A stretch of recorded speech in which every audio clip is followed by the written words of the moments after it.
Atoms fall apart. Solar flares arrive. Buildings collapse. Only a few will survive. The world as we know it will no longer be there.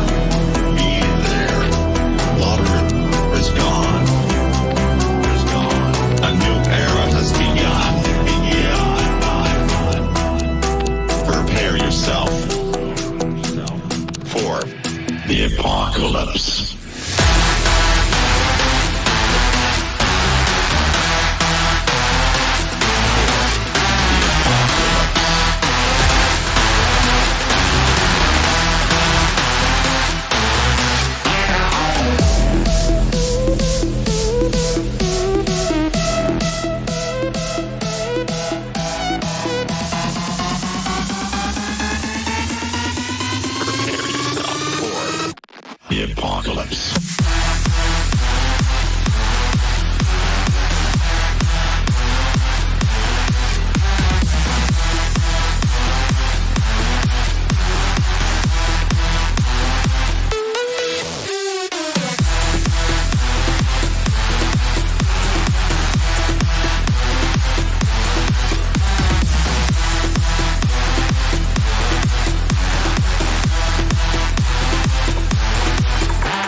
The heat is scorching. Forests burned up. The sky colors red. Volcanoes erupt. The world as we know it will no longer be there. Water is gone. A new era has begun. Prepare yourself for the apocalypse.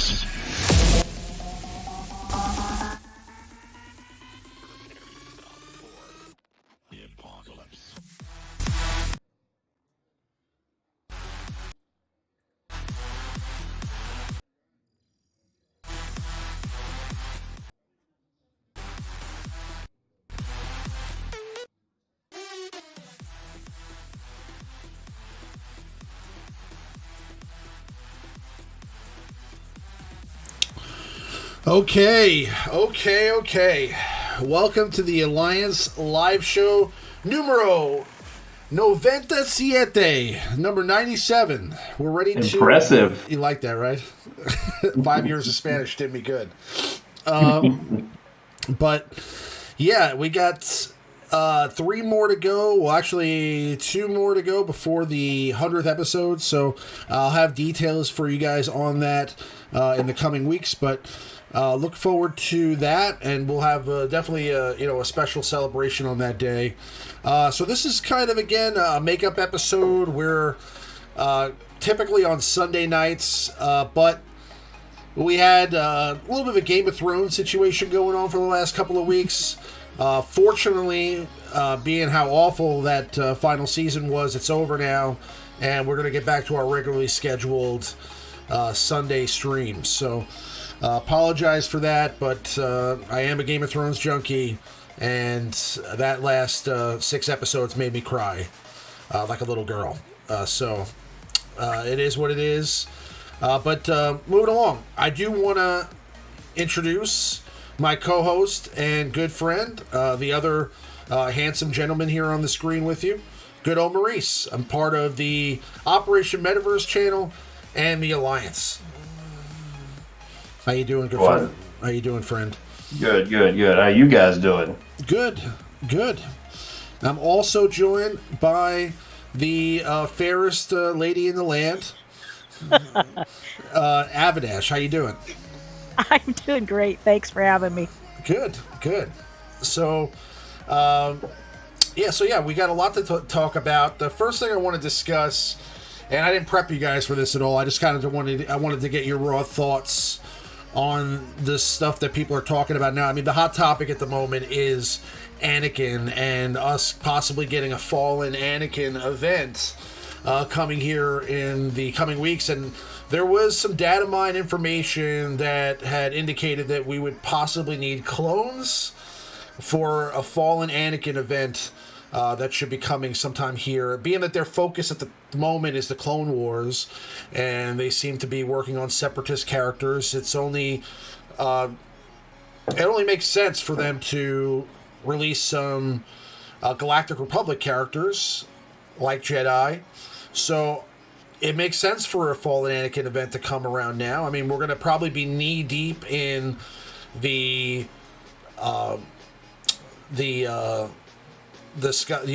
episode 9 stuff probably in a couple of months. The Skywalker saga continues there, but right now we're in the Clone Wars. So what do you guys think? I mean, what are your thoughts, Maurice, about Fallen Anakin event and the likelihood of it happening? Will it happen?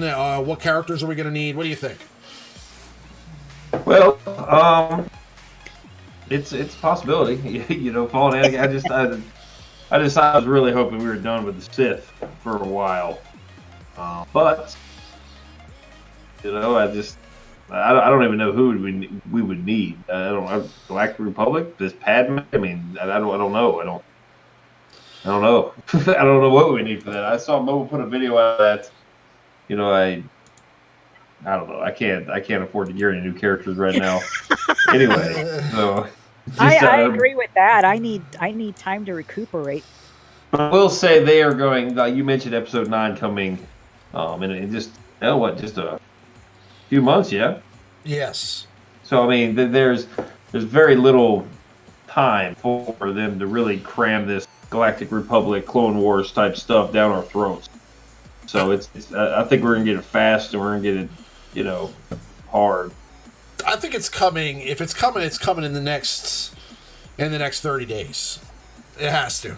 And I think when this TV is released, whatever character is the special mission character, or maybe the Guild Store, whatever new character comes with this TV, I think will be, a hint at what is to come. Later. I think that's going to be the big hint when we finally get to see what this, Rebel Leia or IPD character type is for this TV.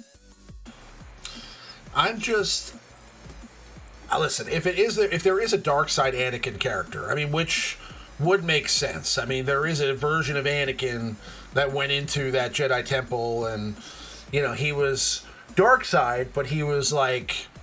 He was only dark side in a physical, without his suit as Darth Vader for a very short period of time. But what do you think we would see with a Fallen Anakin? I mean, do you think he's shooting Force lightning out of his hands? Do you think he's gonna, just rock a dark, like let's say a red lightsaber? I mean, do you think he looks just like the Anakin that is in the game now, but his eyes are Sith eyes? I mean, what do you think that looks like? Ooh, they're probably going to make him kind of look like, well, they have like Bastila, and then they have like Fallen Bastila. I have a feeling they're not going to do a whole lot with it except just change his clothes. Yeah, maybe give him a different shirt and some red eyes, and like a scar, maybe. I don't know. Like that's. Yeah. I'm betting they're just not. No, he in that last movie he didn't have that dorky ponytail, so thank God we don't have to see that. Yeah. You heard it here first. Abby wants the ponytail in game now. No, that was too much of a mullet. Along with that, I confess not really being too savvy on the topic of this, but I do know in that Mobile Gamer video it was about Fallen Anakin, and then Forbidden Shadow also says he wants Master Kenobi. That his name was also brought up as well. Yeah. So he could be. I mean, I don't know. I fear any more Sith character. you're talking about that older version of Kenobi from Episode 3, right? With the garb, like where he's like he's not the General Kenobi from the Clone Wars. He's more of like the movie version of Obi-Wan from Episode 3. I know what he's talking about. Like, so that would be like Master Kenobi. Right. Yeah, I mean that could be a thing. Why not? I mean, listen, we have 5 Hans, so I can imagine that there would be a few more versions of Kenobi, a few more versions of Anakin. Well, one of Anakin's talents, being like the dark side Anakin, is that, when he dies, he can catch on fire.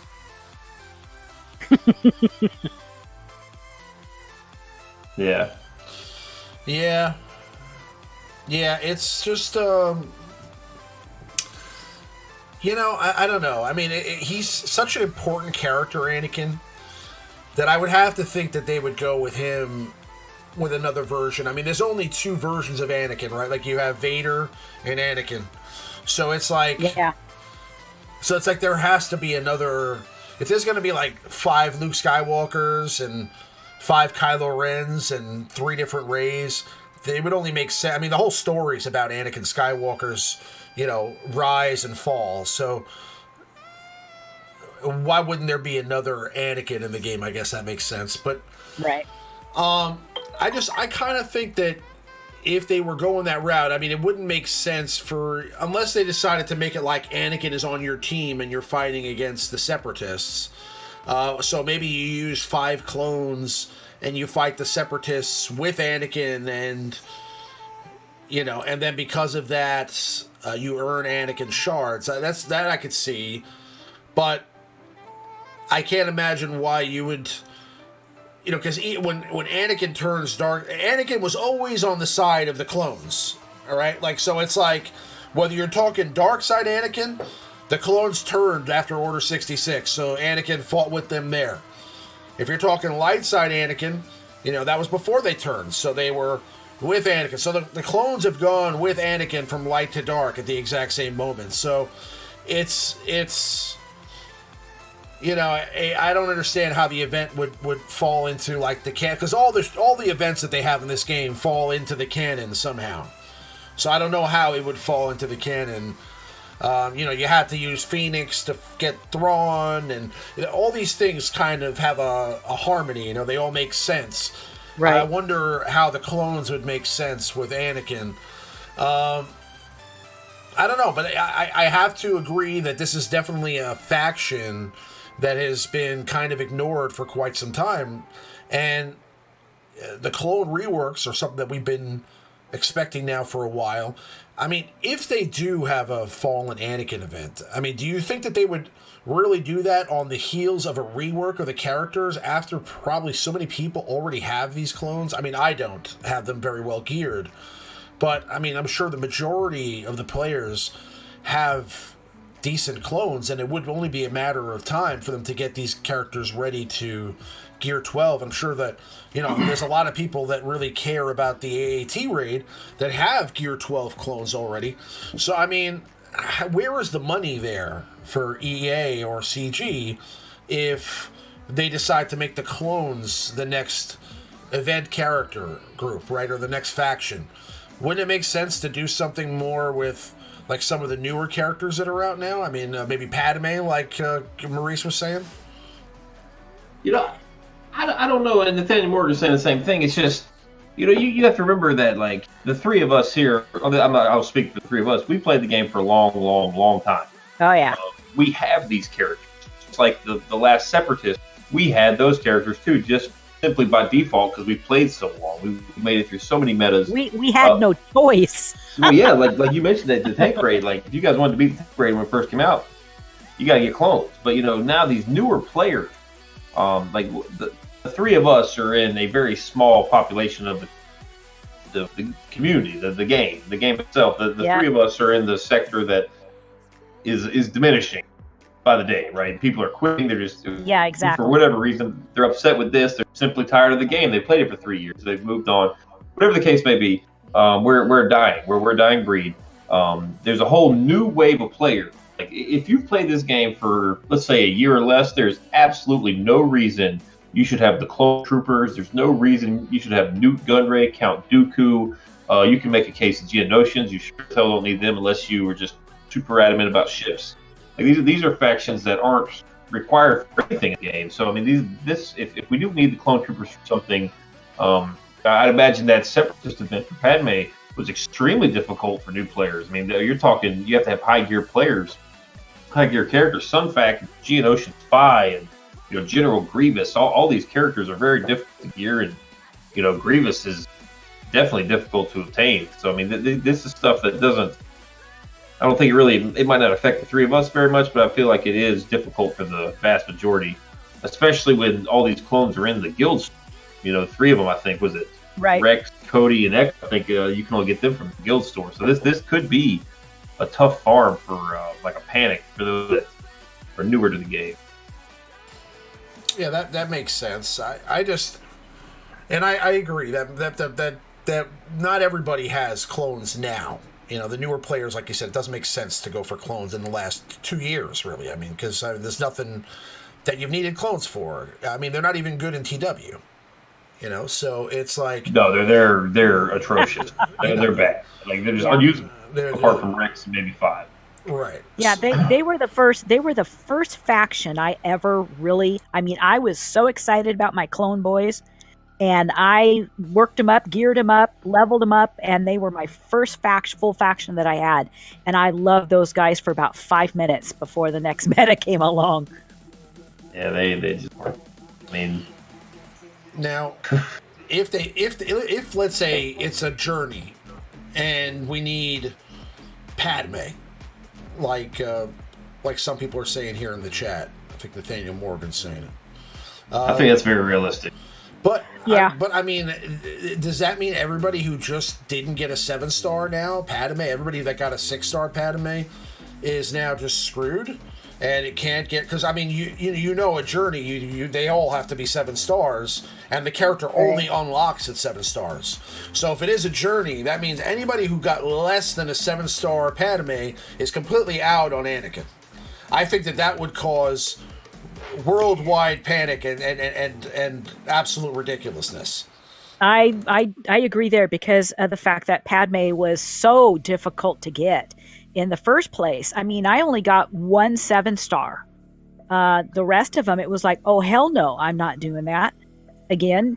I'll be more prepared this next time. But at the same time, that was hell. That was hell to go through. And I imagine for a lot of people, and even the second time around, it's going to be difficult. And it's not just the fact that you have your characters leveled up properly or anything. It's just an RNG based character, and a lot of people put a lot of money into it, and then to have to not get it, and then a new character comes out like Anakin, that you're basically against a paywall right there. Here you paid tons of money to get Padme up to a certain point, and you can't get any further, and so you're up against another paywall there. That's just not going to be good at all. Yeah, new players they don't. I don't think the three of us. I'm sure we thought so at the time, but I don't think the three of us had nowhere near the amount of challenge that newer players. I mean, think of the BB-8 event. Like, all you really have to do, the first run of BB. If you had Kylo Ren Zeta, you win. And everyone, that was a very popular Zeta at the time. That was a very easy event. Grandmaster Yoda first came out extremely difficult, but then they nerfed it and made it super easy. So that Grandmaster Yoda, all these events, we had to do Palpatine. Palpatine was super easy. They released Palpatine in the midst of the Wigs.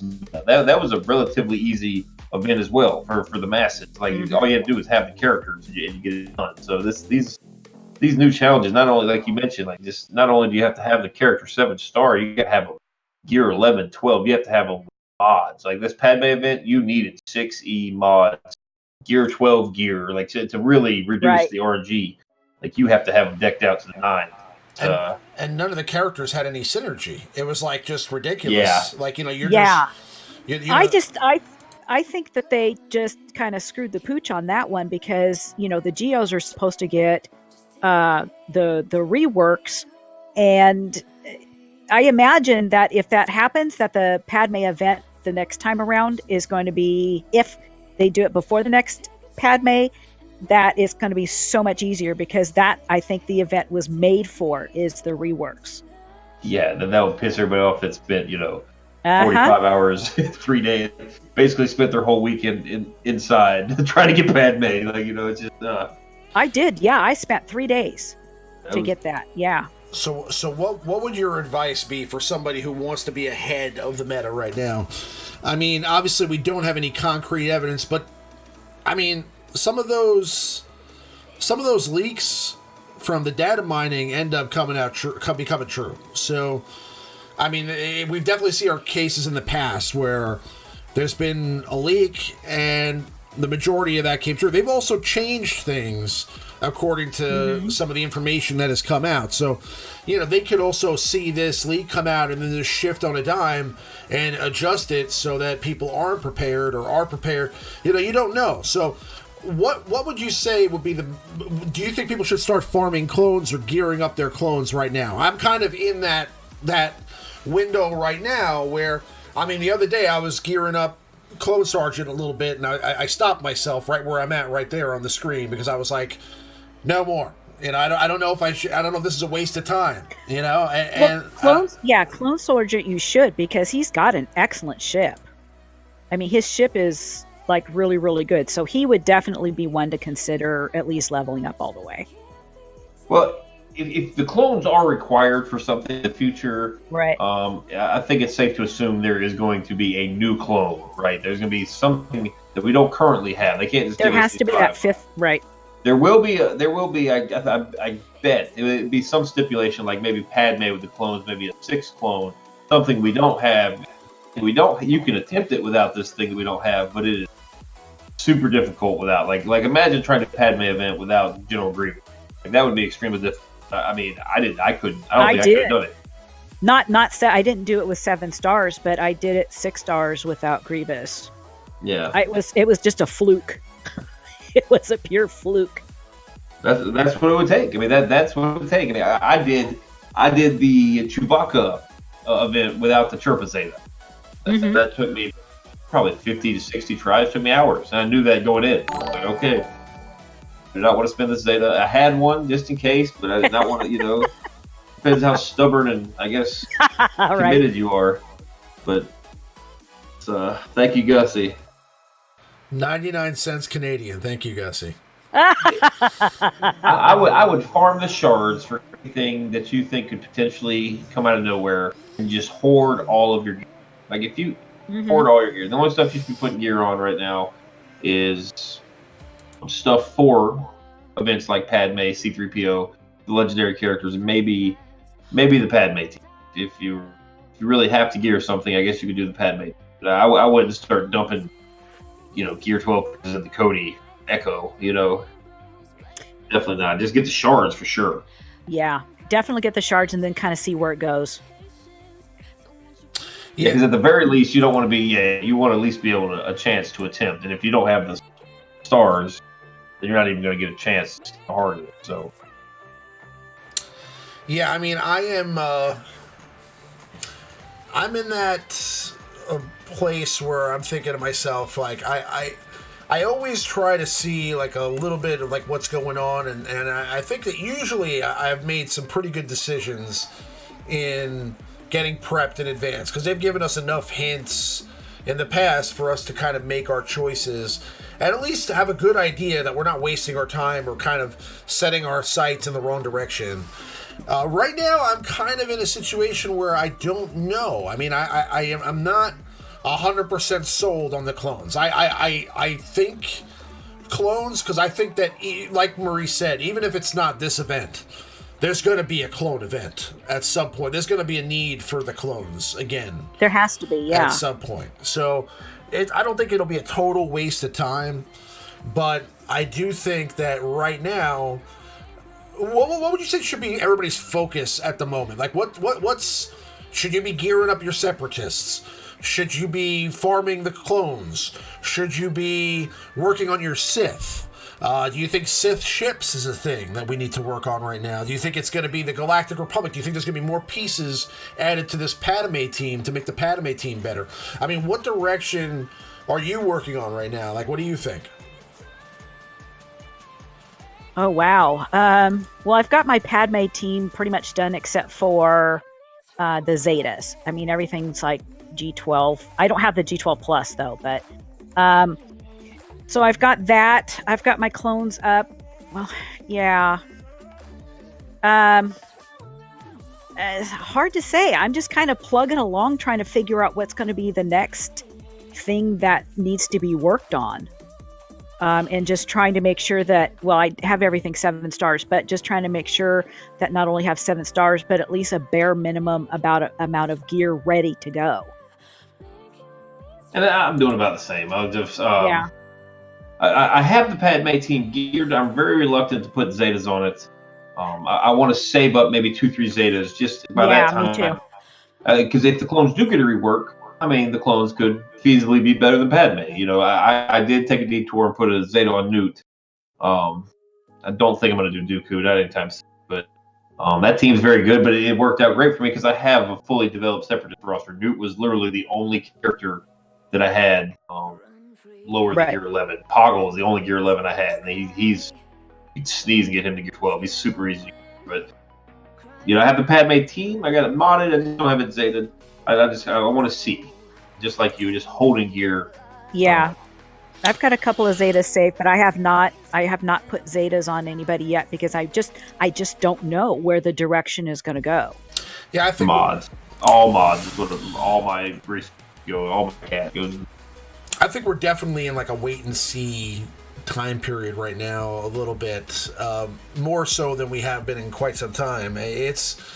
You really don't want to make the wrong misstep here, because if you start focusing too heavily on a faction, you can get burned, you know, and you don't want to get caught, you know, with your proverbial pants down, you know, just because you decided to go put a bunch of Zetas and gear into a team that isn't going to be at all important in the next couple of months. So what I think is you definitely hold on to your resources at the moment, kind of see where the next meta is going, or, you know, where the next, it doesn't even necessarily have to be arena meta. I'm just saying where the next focus is going to be as far as their events are concerned, and just attack it that way. I don't think that anything that comes out, whether it's Padme related, Anakin related, I don't think anything like that is probably going to shut down the Sith meta at the moment. I think the Sith meta is definitely still a lock for the time being.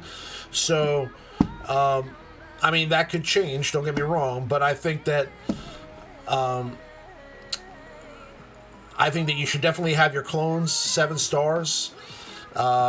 You know, if you're not farming them, you should farm them and at least get, you know, to work on them a little bit. But I would definitely heavily focus on saving your resources and kind of working on teams that you know you're going to need for sure for things going forward. So if you have Padme and she's not gear up Padme. You know, there's definitely already merit for that team. I've seen a lot of good feedback from people that have tried facing that team in TW or used it in TW, and I've heard a lot of positive stuff about the Padme team. So that's definitely something you can work on, knowing that there's going to be value there, right? You're not wasting your time with that team. You can work on some of your separatists, you know, Newt Gunray. I actually did put a Zeta on Count Dooku just the other day because I really like the increase in protection and health regeneration. I think that 15% makes it worth it, and I think that that's actually one of the better Zetas in the game that's kind of not really spoken about too much. I think that that's a really cool Zeta. Now the crit immunity is also pretty cool. I kind of look at him as like a nice... I'm not really concerned about his value for the Separatists. I more did that for the fact that Dooku is also a great Sith. So, you know, if you're, let's say, splitting up your Sith teams, with a Revan team and a Traya team, or you're creating some sort of hodgepodge Palpatine team, you can use Count Dooku as like an extra piece, especially if he has that Zeta. So that's the reason I went with him. But again, everybody's going to be working on different things. I mean, of course, also go for some of the side projects that you have interest in. I recently just geared up my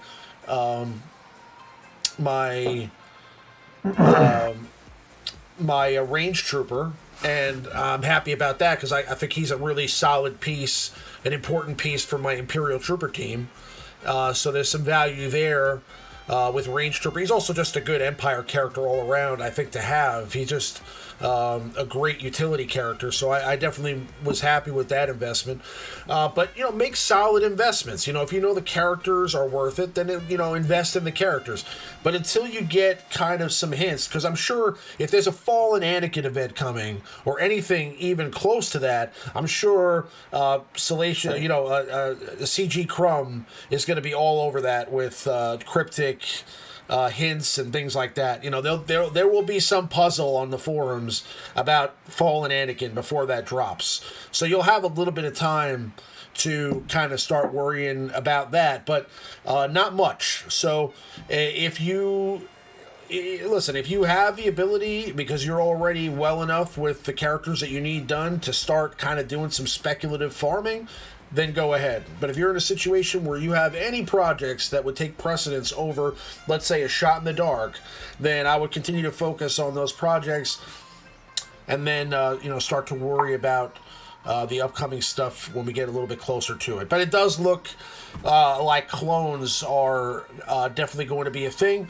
And I kind of also agree with the whole Padme thing, but there would have to be some other pieces besides Padme, and maybe we're just too early in the development of this process. I mean, maybe we're conceptualizing the year wrong altogether, because we're thinking that they're going to be starting to do the Rise of Skywalker stuff soon. Like, we're thinking that September they're focusing on Rise of Skywalker. That still leaves 3 or 4 months for them to release maybe a couple of more key characters.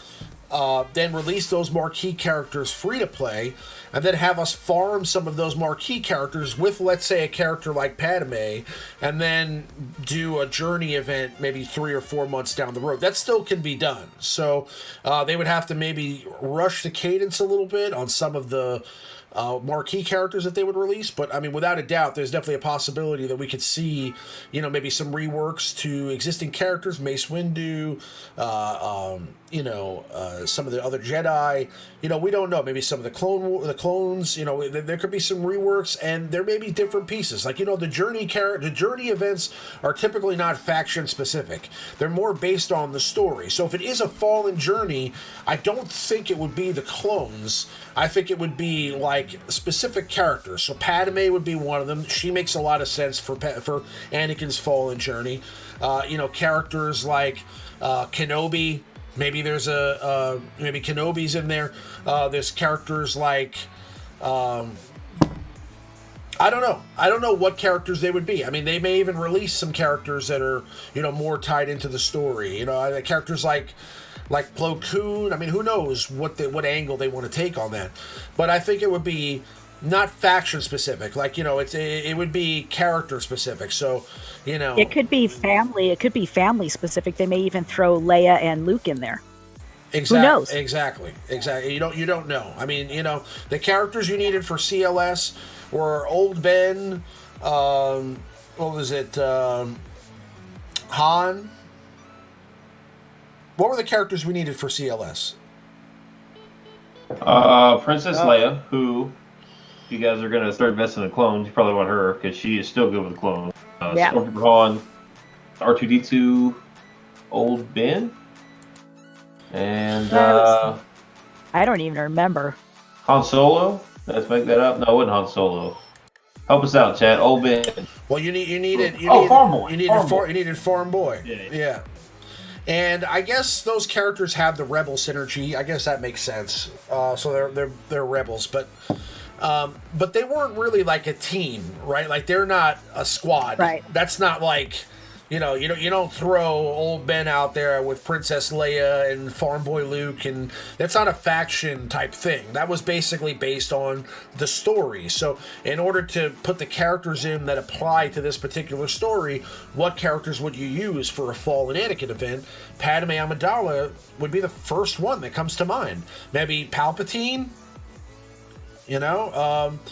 There's quite a few different characters that could kind of fit the story. So we'd have to see what they did, and it makes no sense right now, kind of just throwing resources at something that you're not sure about. So again, if you want to be living on the dangerous side and take some risks, I mean, listen, I've done it in the past. It happens. Sometimes it works out, sometimes it doesn't. But definitely make sure that you have your affairs in order first. That's what I would say.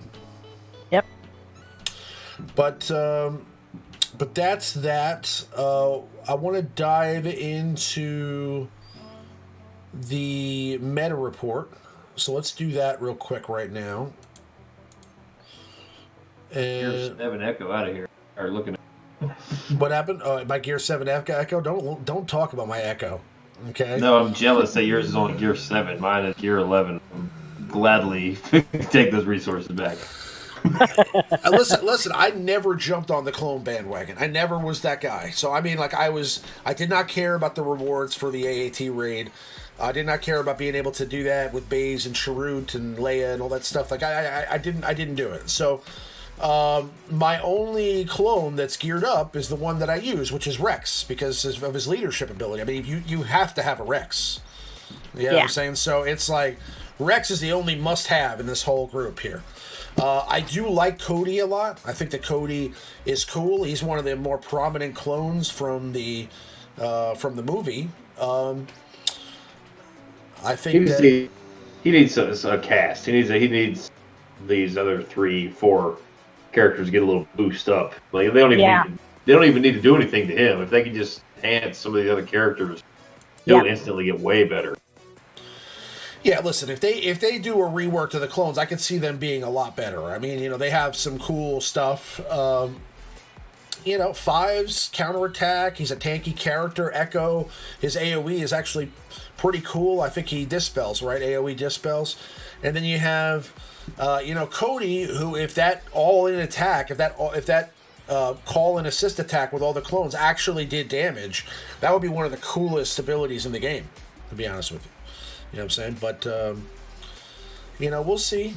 The future of the clones is still in the air. But I doubt that they went through all the trouble of creating their helmets and making them look pretty and doing new artwork on the clones if they weren't going to give them some upgraded abilities or rework altogether. And, they eventually get to everybody. So I think that this will happen sooner rather than later, for sure. All right, let's move along to the meta report. And there's really not much to report here. It's Darth Revan and Jedi Knight Revan. That is pretty much it. Do you see how small the pieces are for the other 8 characters? That's really sad. I want to high five my IG-88 brethren here. Oh man, that's fantastic.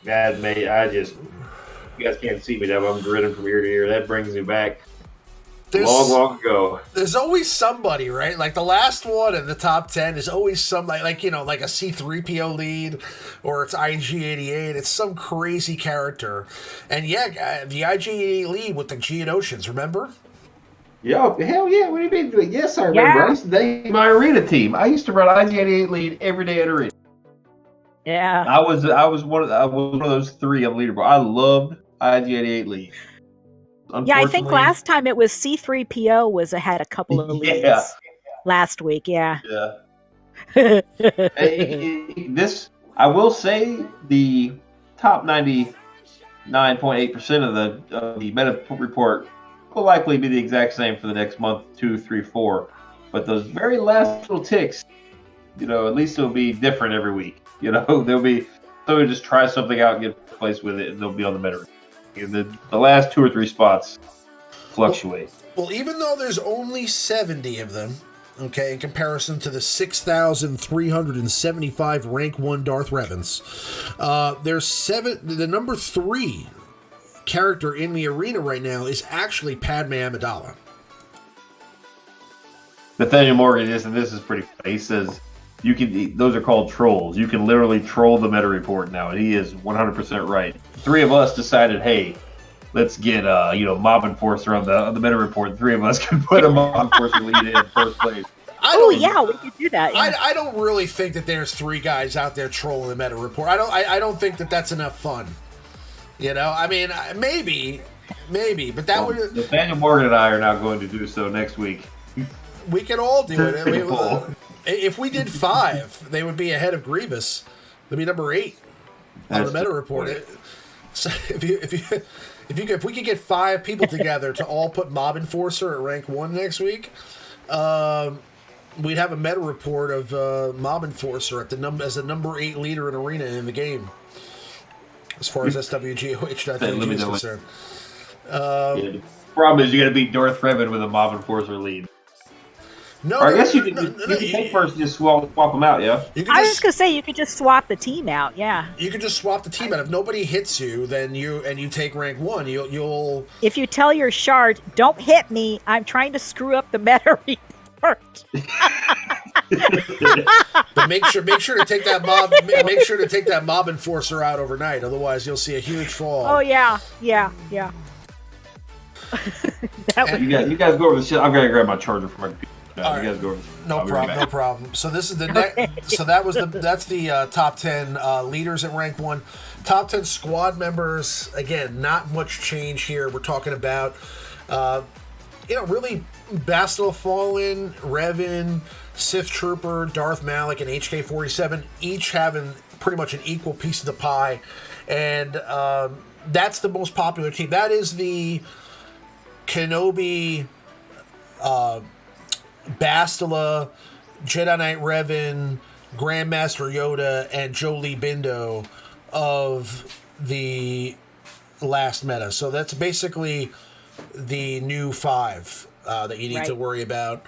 So, yeah, I mean, and the other 5 characters are right behind there, with actually Grand Admiral Thrawn just kind of sneaking in there at number 10, which is kind of interesting because... he really doesn't fit any of these teams except for maybe as like a 5th option on, let's say, a Sith team. I mean, I have seen a couple of people slide in a Grand Admiral Thrawn instead of, let's say, having Darth Malak. So, I mean, that's not impossible, but yeah, that's pretty much it. Yep. Yeah, well, I haven't used Sith Trooper for a while. I've been using Crew. Oh, you don't use Sith Trooper, you use Crew. Okay. Yeah, on one account I do use Sith Trooper, but on one of my bigger accounts I use Crew. And he's double Zeta and stuff, and seems to do pretty well. So Crew on defense is better than Sith Trooper for the Sith team. I think so. I don't move. Not that I'm always like number 1 rank because it's such a fight to get up there, but wherever I end up staying there. They just kind of go around me.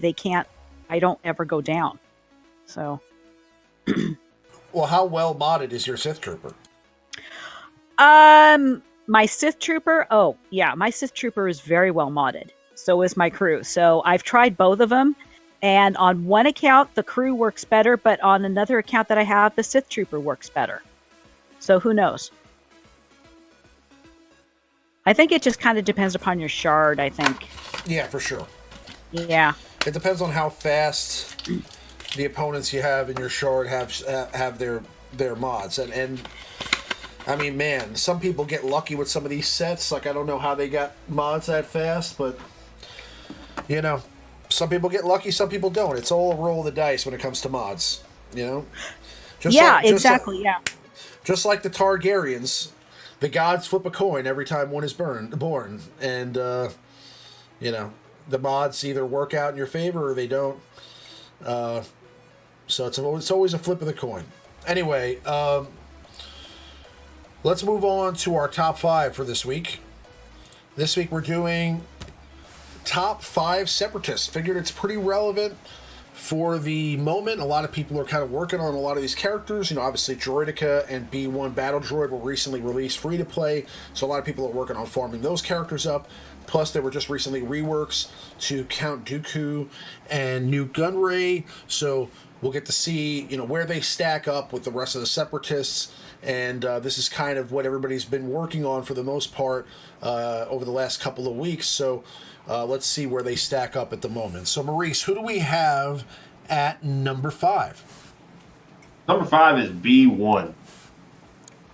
B1, unlike his B2 counterpart, B1's healing, protection regeneration, all the tenacity bonuses, everything he brings to the table applies to all the Separatists, not just the Separatists.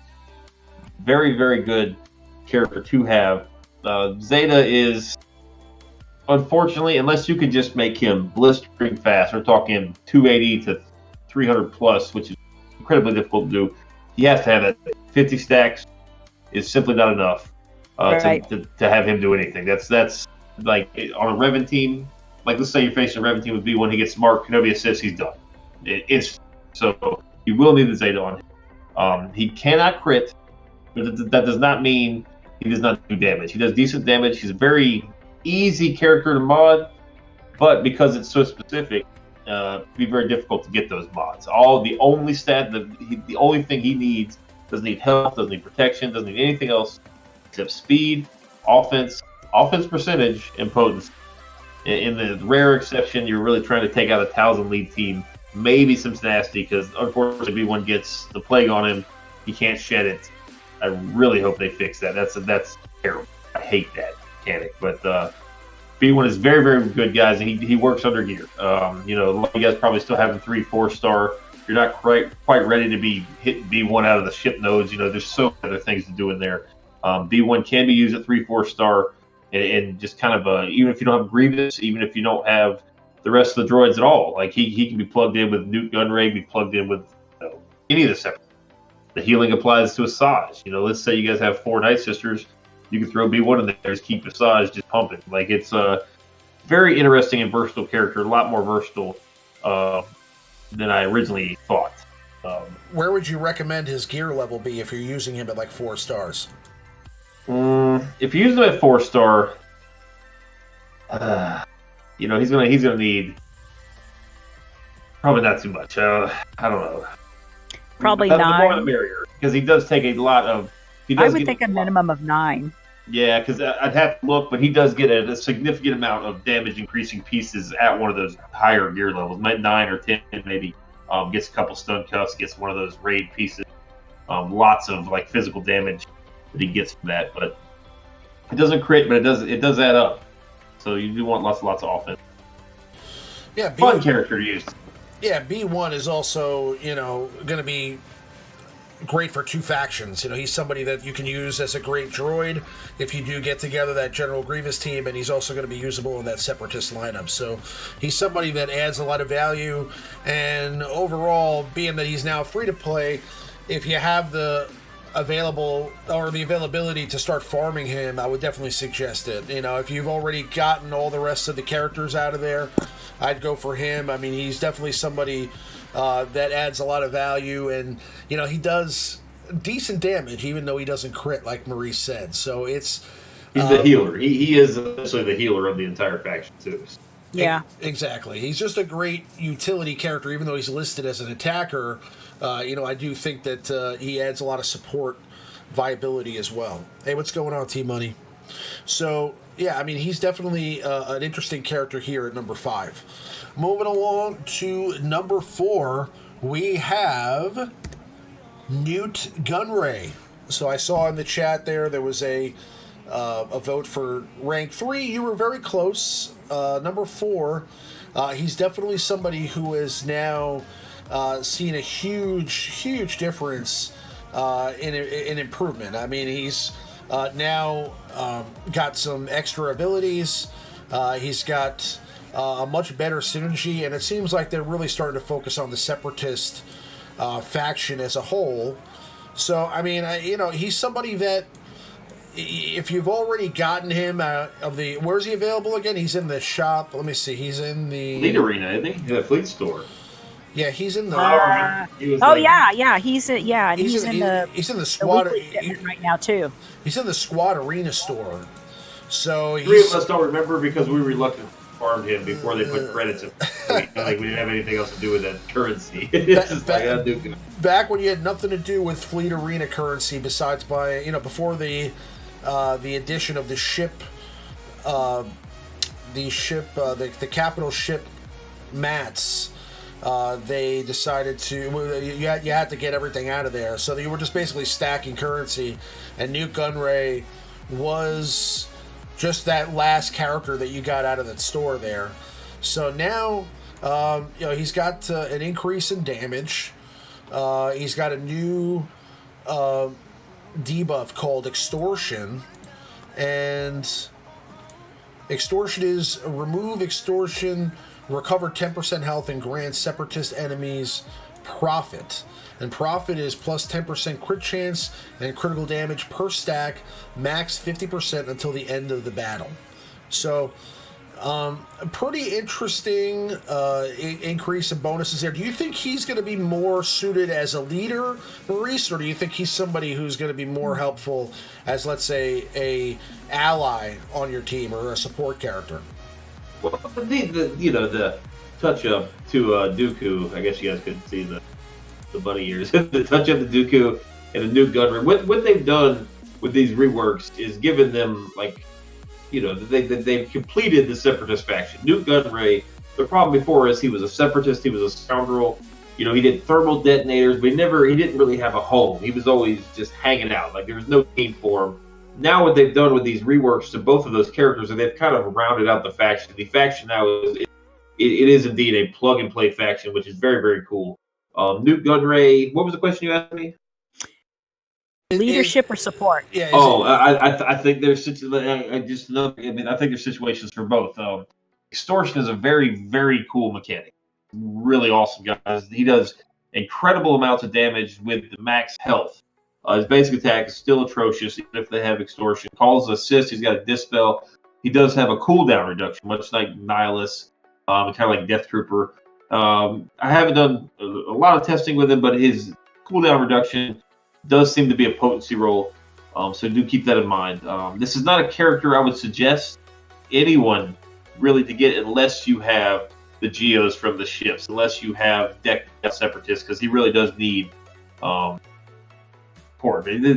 You could use him as a lead with your 3 Geonosians and maybe Dooku, maybe throw in a tank, whatever the case is. You could beat not A, B, C teams, but you have a fighting chance against some of these backwall type bounty hunter, maybe not Karth, but like First Order, like the old school TW defenses that are kind of been. Because everyone knows how to beat them now. This gives you an option to beat those teams, and maybe you can use your CLS. You can use your Ray against other teams now. So he has a lot of flexibility to a deep Separatist roster. Extortion's very, very cool, guys. Lots of cool mechanics with him. Just little tricky. He's a little tricky. Extortion is very interesting. Can't be evaded. I don't think it's even a potency roll. I think it just lands automatically. Very, very good reworked character. But because the pool's gotten so deep in the Separatists last 3 months, he's only number 4. So these other 3 characters coming up they're all good. This faction's pretty good now. Pretty good overall. Yeah, I agree. Moving along to our number 3 Separatist in Star Wars Galaxy of Heroes. Who do we have here, Maurice? Well, I wasn't going to put Newt here, but because you and I and Abby likes him, whether or not she wants to admit it, B2 is number 3. There's a little bit of sentimental value here for B2. Sure is. Yes, definitely. I mean, AoE Dispel, we sneak him in the top 5 there was. AoE Dispel, AoE buff immunity. Unfortunately, his Zeta only provides turn meter to the Separatist droid, so do keep that in mind. But him, unlike the majority of people on this list, he's a viable option in any team. He is a plug-and-play character without the Zeta. Just very, very good, very, very tanky. Gets the turn meter. Whenever any enemy gets attacked, doesn't have to be separatist. Whenever anybody gets attacked, gets full turn meter. Just an incredible tool in anybody's kit. AoE Dispel can go a long way, and there are not enough of those. So he's very important. And he is a character, much like B1. If you guys only have him 4-star, 5-star, get him up to gear 8, gear 9. He's not going to last the whole match, but he can serve his purpose, maybe get a Dispel or 2 off. And he's useful in that regard. So does no damage, doesn't have to. But with that new Gunray Zeta, which I didn't even mention, any character that does a debuff does 5% max health damage on top of their physical or special damage. So in B2's got a target lock on his basic, and again the AoE. Basically his AoE now is an AoE Dispel, an AoE, and he has a chance to do 5 debuffs on it. And if you have that new Gunray Zeta, will do additional damage, and more than likely much higher than his atrocious physical damage. So he actually does some damage now if you pair it with that Newt Zeta. Yeah, because he had like a wet noodle before. Yeah, so. Let's put it this way: a B2 that did damage and was a dangerous character would be a problem, right? Because of all the turn meter that he gets. Let's say B2 hit like Han Solo. Yeah, well, I remember see him on that meta report.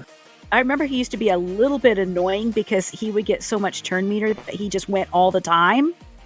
And so the other characters wouldn't able to get their hits sometimes. So he was annoying for a little while, and I took him out. But he's definitely in the love bucket again in regards to being put onto any teams. If you guys want to build a Grievous team, the Zeta on B2 is absolutely mandatory. Absolutely mandatory. Yeah, absolutely. Yes. You can't run G without it. Not effective. So do. If you plan on running General Grievous team, you have to set aside Zeta for B1, B2, and then obviously 1 or 2 for Grievous. You can probably get by without the other 2 on 100 Droideka, but B2 is character everybody should seriously consider whether or not you have any separatists at all. So yeah, he's just great. I mean, you have that AoE Dispel and buff immunity is just underrated, and I mean a character that can take.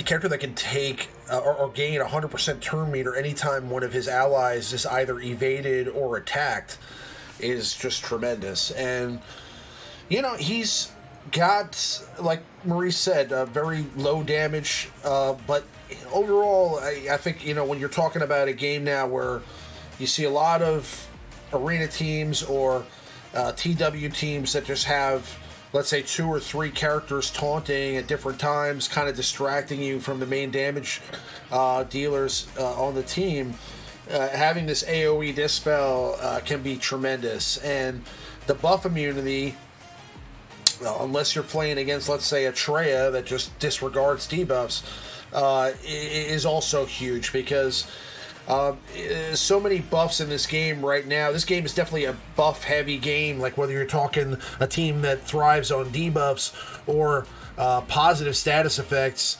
like the Jedi, for example. You have so much value in the fact that they can't gain buffs with that buff on their head, and they're not gaining any bonuses because, again, it's a game now where you're basically trying to keep your opponent as with as little bonuses as possible. There's a lot more strategy with the buffs, where the buffs are concerned now in the game than there ever was in the past. So it's cool. And again, like I said, he's just overall a great character you can kind of plug and play into any team. So he's got a lot of value overall. Well, we're in the age of Padme too, so he's a very, very helpful tool to kind of manage Padme. Tough team to stop, but he's a very, very good tool to help you at least. He can be a key piece in handling a Padme. He's not the answer, but he's definitely a nice thing. And we also think that all these characters will probably add some value for you in the Geonosis territory battles, or the dark side or light side Geonosis territory battles, however they release that. I would be shocked if the majority of these characters that we're mentioning tonight aren't required territory battles. Like I could totally see like Phase 6 Separatist droid needed being a real stopgap for any newer player, just simply because they cannot get, like, you can't get it. Like, it's not going to happen. So I can totally see that being a feasible thing for them to kind of prolong that be the interest in it. So I would expect a lot of these characters. They just reworked Dooku. Totally see them being required as well. So, and not to mention, we're probably going to get an additional Separatist, if I had to guess, from that special. So plus platoons. Yes. Well, yeah. Well, that's yeah. So it's a whole bunch of stuff to think about. Excuse me. But that is our number 3 Separatist in Star Wars Galaxy of Heroes. Moving along to our number 2 Separatist in the game, we have General Grievous. So GG is on this list for various different reasons. Again, he's somebody that just recently got some love. So you can see that his synergy now with the Separatist droids makes them a viable faction. Again, they're not somebody who's going to be tearing down the arena anytime soon. They're not going to be beating any Revan teams anytime soon, as far as on a regular basis anyway, or holding in arena. But they definitely have a lot of value in every other area of the game. So I mean, you have the ability to use GG in your TWs, your GAs, and knock out a lot of those squads. I mean, remember, you have to put 7 teams on defense, for these grand arenas, 5 characters a team. That's a lot of characters. So you need a lot of backup teams for either offense or defense that can provide you value at the lower end of your roster, and take out some of those teams on your opponent. And it may come down to a team like a General Grievous team, or a clone team, or a crew team, First Order.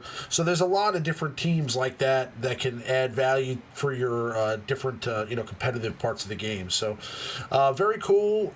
He's also got a really good leader ability now for the droids. I think he's just overall a much more harder hitting character now. I mean, he always had the strongest basic attack in the game when he first came out, but he now has like a real solid punch with that skittering horror ability that they added. And his overall damage has been increased with the bonuses that he gets. So he's just now looking like a much better character than he was a year ago. And thank God, because, I mean, he's an awesome character. He's somebody that the fandom definitely adores, and I'm glad to see that he got some love. I think General Grievous is, I think he's really, really good. The biggest con to General Grievous is that if you start him, you have to finish him. He absolutely has to have that, like if you've got the med pack on him, but those 2 Gear 12 Plus, he takes 2 furnaces. That's going to add 1,300 additional health to his kit. Very, very important. If you guys decide you want to build a Grievous team, just be willing to go all in on Grievous, because a well-modded Grievous team is very, very difficult on defense.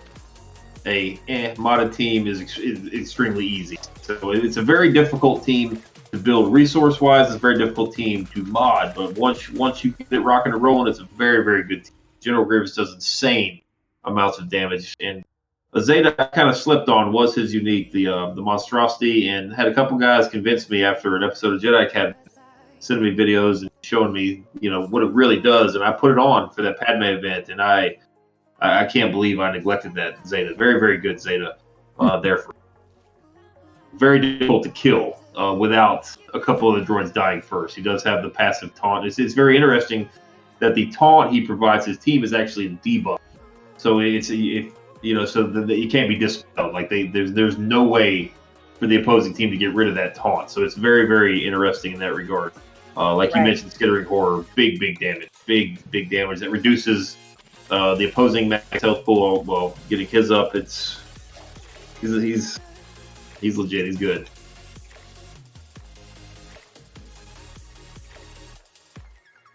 Yeah. That is our number 2 Separatist in the game, General Grievous. Now let's move on to our number 1 Separatist in Star Wars Galaxy of Heroes. Who is it, Maurice? Poggle the Lesser is our number 1. No, this is a good day for me. I get to make Asajj number 1. Asajj Ventress is number 1. Unfortunately, she makes number 1, much like B2. B2's overall viability. Asajj is probably still better suited for a Night Sister team, but for those of you that do have, Night Sister Spirit and let's say Acolyte, You could feasibly build a 1,000 lead team and put Asajj with your new friend Dooku and Newt. A very, very good character. That Newt Gunray lead does stack 15% speed. You can speed her up and increase her damage even further. She's just a very, very good with Newt Gunray and Dooku. Very, very good. Night Sisters, big damage. We all know what she does. She is, quote me if I'm wrong, but I think she's the only one that has some form of healing for the faction, the Separatists, outside of B1. Yeah, she has the heal and the AoE dispel, right? Mm-hmm. So, yeah, AoE dispel. So you've got 2 AoE dispels in the faction. Both of them make the top 3, so you can see how important that just move alone is. Big damage, guys. Big damage. Hopefully she gets the ship. That would be cool. But most of you guys that are watching this probably have at least started performing. Probably should have her done. She's arguably the most important Night Sister probably to have, just for her standalone value in like raid scenarios. We've seen videos of her solo in the tank raid with makeshift teams, P3 of this, P4 of that. Very, very good character. Yeah, I think her heal is just for Morgan. Yeah, I think you're right. Sorry. But she does. So disregard that. Disregard that statement.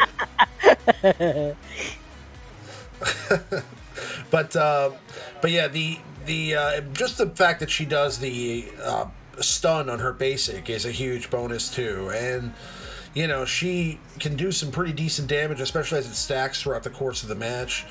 And I mean, you know, she's definitely the best player in this entire faction, without a doubt. Whether you consider her a part of the Separatists, you know, let's say you decide to use her on a team, then I mean you're definitely going to get a lot more value having her there.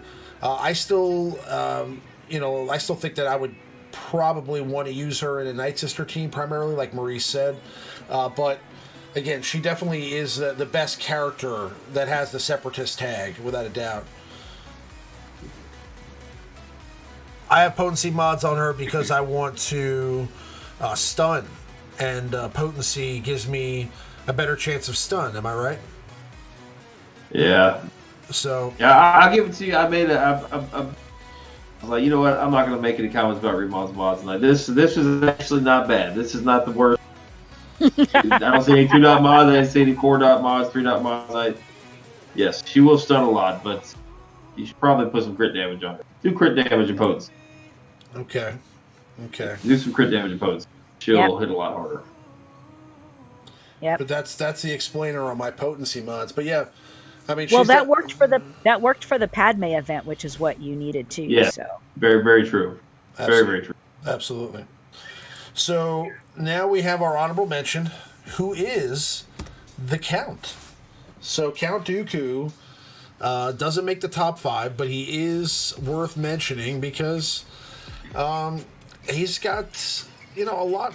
I mean, I don't want to say he's like literally night and day different, but he's definitely gotten improved from this rework, and I think to the point where he's adding, you know, not only value to the Separatists, but he's also just a good like 5th Sith character that you can use on any of these teams, and that's kind of why I invested the gear and I put a Zeta on him.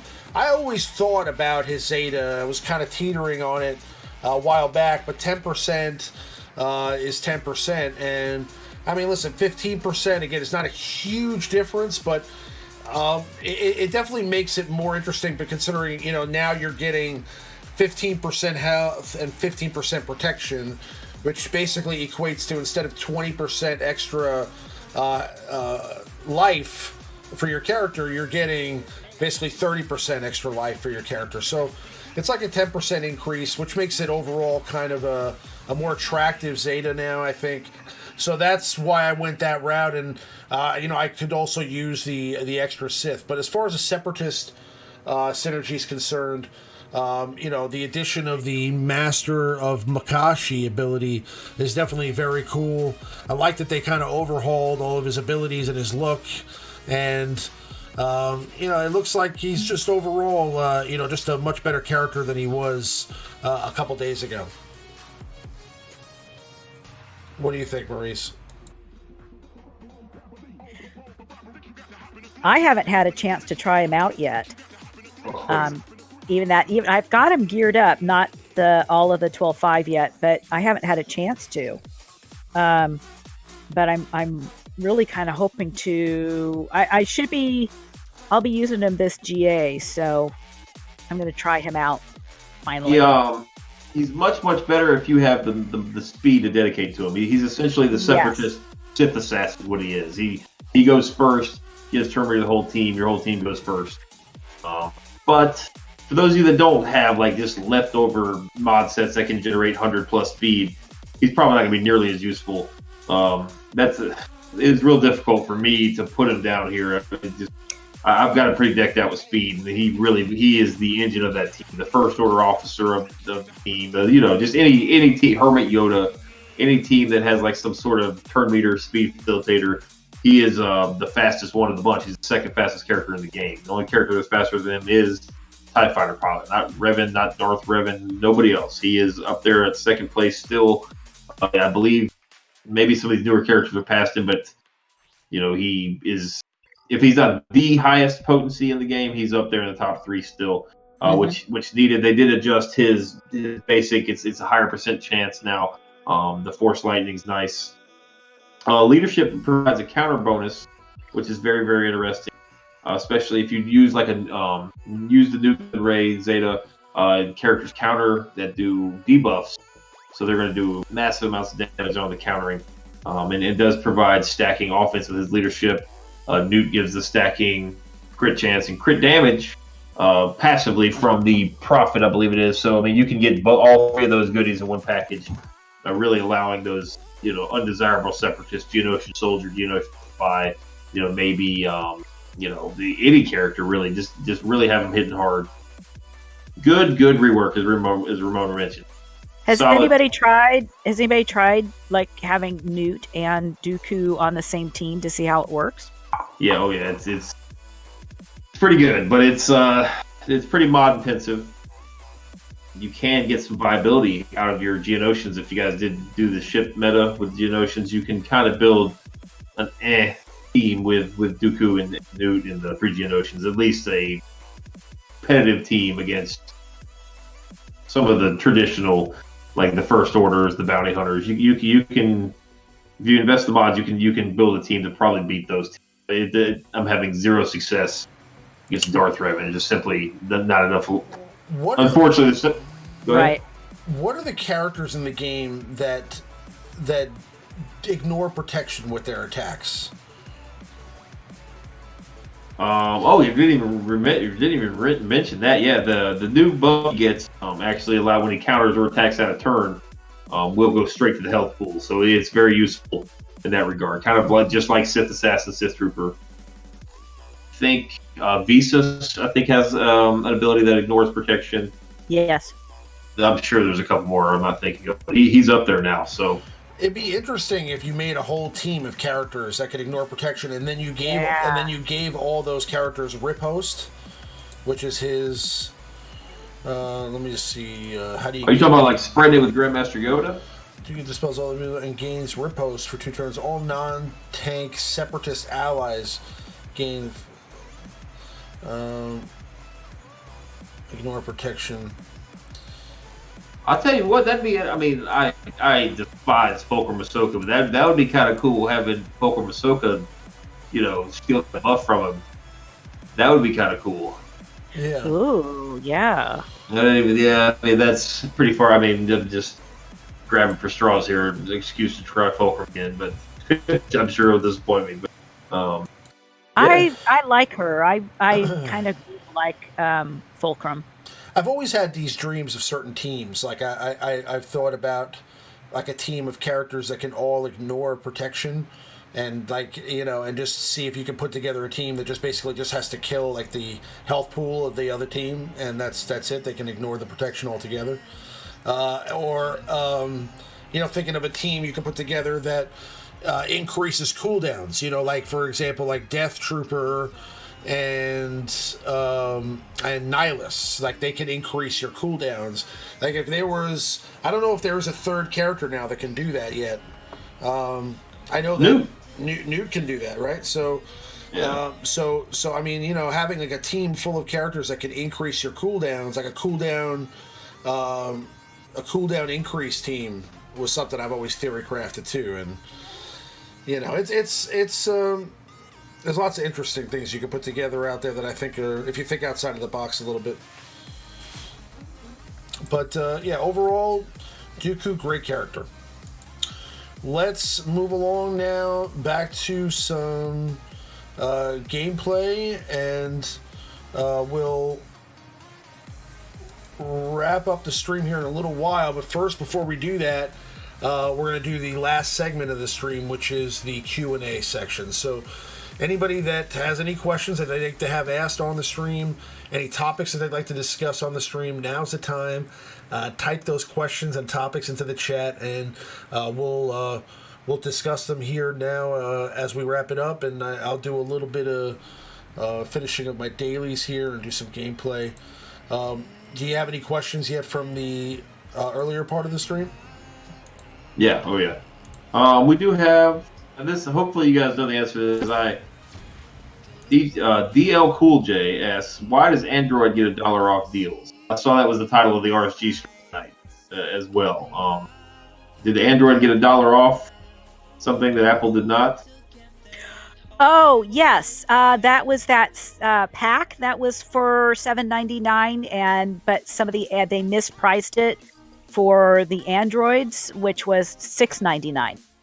So, but the next thing I knew, several hours later, I think it was, they changed the price to $7.99. I bought it for $7.99.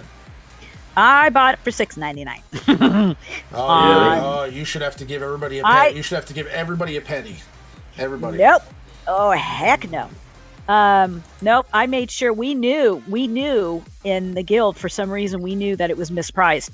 So we went ahead and got whatever we needed to. So I thought that they got my $8 bill. I thought that pack was a pretty good deal. I did too. Yeah. Just get a little bit of everything. It said you could purchase the pack once daily, and then I didn't see the pack again. Right? I was like, yeah, I was like, oh man, this pack's available every day. You could just buy 400 energy every day. I was like, I'm going to buy this pack every day that it's available. Yeah, it said it was good for at first it said it was like good for like 16 days or available for 16 days or something like that, once per day. And I was like, okay, I'm a bit confused because it never came back. And then they put a post out saying, yeah, we screwed up on the wording on that, and we're really sorry about it. It was just one time. They could have gotten several days of $8 bills out of me. Oh, they could have made some damn good money. I was like, and this doesn't count. Like you know, it's like, you know, I thought that like you could get this every day, and like I was starting to think of like all the possibilities of like how much stuff I could farm with all that energy every day for the next like 2 weeks or however long this promotion was going on. And I was like, that means I'll be able to spend like 700 energy a day.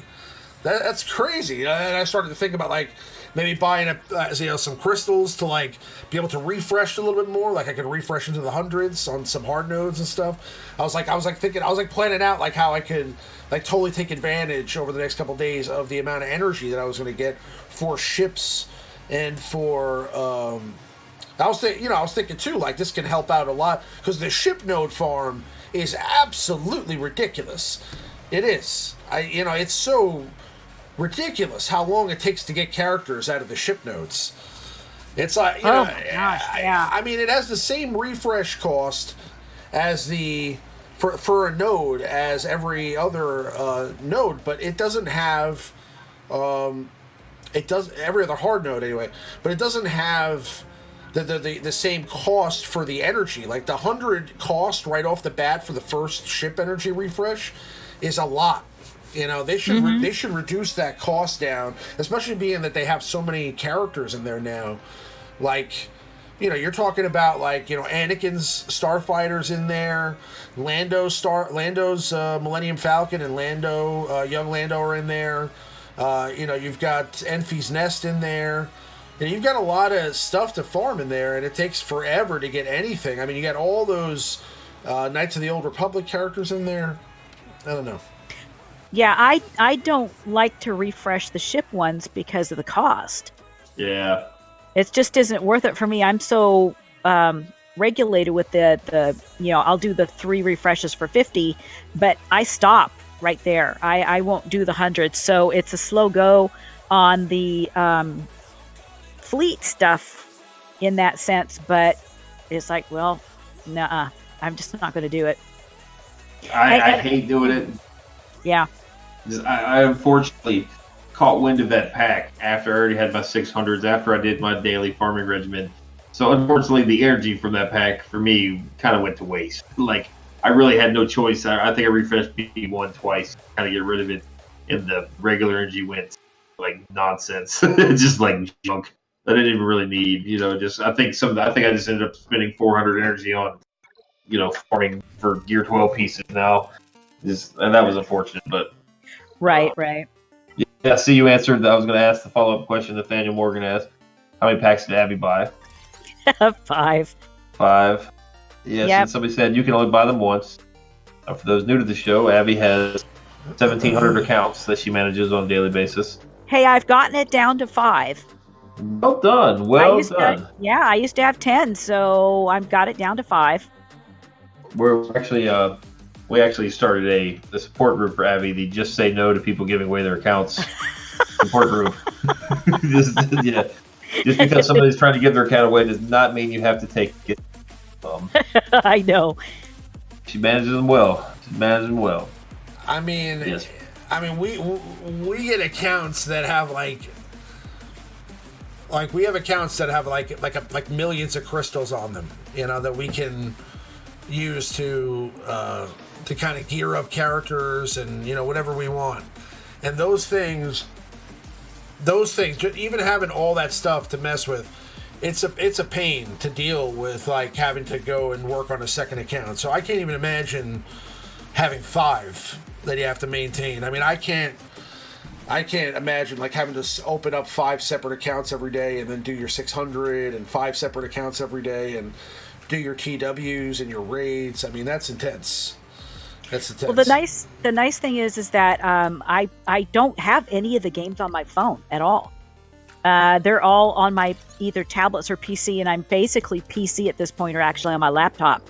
And I use an emulator, and I open up all 5 windows. I can, copy each one, and I have them all up, and I just go boom, boom, boom, boom, boom.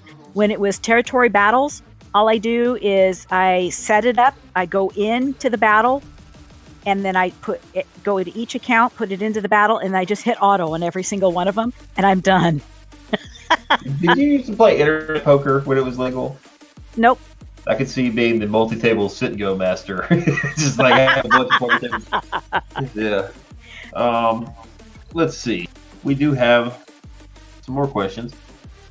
Jose Garcia, good to see you, man. What do y'all think needs to happen for devs to find a happy medium to satisfy both the whales and free-to-play? Lately has been mainly a whale meta and arena. Free-to-play seems to be not as important.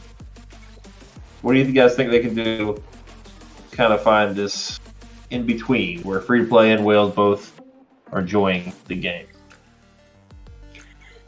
I think in between being a whale and a free-to-play, it's a tough spot to be in.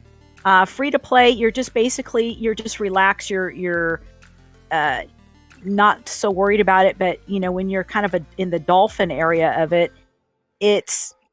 you're not sure if you should put more money into it or whether you should pull back money. Who do you go for? Who do you not go for? You want to try to stay up with the whales, but you can't quite reach it. So sometimes I think your frustration is even greater. I think sometimes the free-to-play kind of trained themselves. This is what I have. This is what I can use. This is all I can do. Well, I guess it depends. If you're just a free-to-play casual, you like to hop on and do your dailies and play for like 20, 30 minutes a day, you probably are having a grand old time. But if you're a competitive free-to-play, you need to focus all of your energy and efforts in mods if you want to remain competitive. If you have, the more you invest in mods, the better you can make those free-to-play characters that you have. You might not have Darth Revan, you might not have Darth Malak, but you do have other characters.